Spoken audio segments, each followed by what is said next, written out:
The key keeper. That was what they called him, though his official title was Mr. Henderson, hotel manager. He had worked at the Grand Willow Hotel for 40 years. His office was small and quiet, tucked behind the main desk. And in the bottom drawer of his old wooden desk, he kept a small, polished wooden box. This was not a box for expensive things. It was a box for lost things. Inside were keys. Dozens of them. Hotel room keys from years gone by. Every key had a story. Mr. Henderson knew them all. There was the small, silver key from room 312. A young couple left it behind on their honeymoon 50 years ago. They were so in love.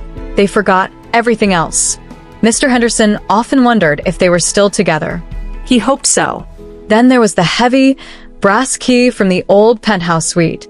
A famous writer used it. He stayed for 6 months, writing a novel. He left in the middle of the night, key on the desk, his story finished. New keys were added sometimes. A key from room 108 was left just last year by a woman who came for a job interview. She was nervous. Mr. Henderson gave her a free cup of tea. She got the job.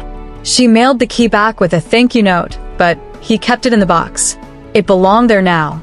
The keys were not just metal. They were memories. They were moments of happiness, sadness, hope, and farewell. Mr. Henderson's routine was the same every morning. He would open the box. He would take out 1 or 2 keys. He would hold them in his hand.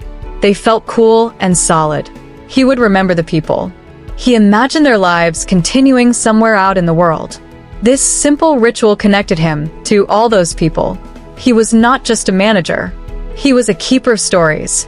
One rainy Tuesday, a man walked into the hotel. He was not a guest. He looked around a little lost. He approached Mr. Henderson.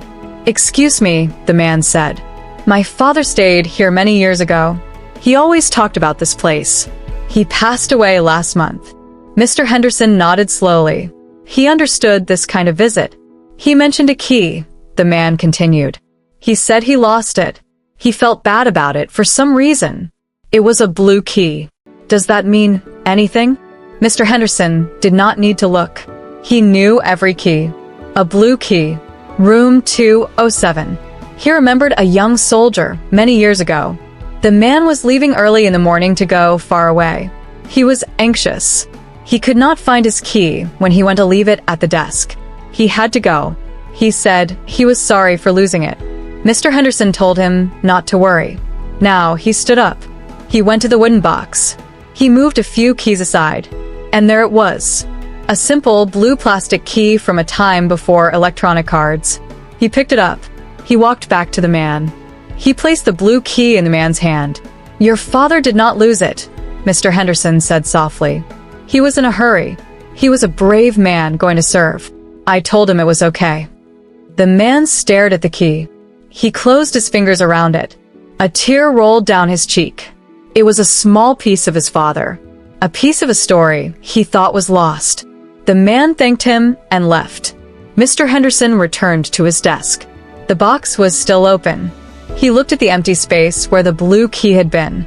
He did not feel sad. A story had found its ending. That was good. That was the purpose of the box. Not to keep things locked away forever, but to keep them safe until they were needed. He took out another key, a small gold one. He wondered about its story. He smiled. There were always more stories. And he was there, the key keeper, remembering them all.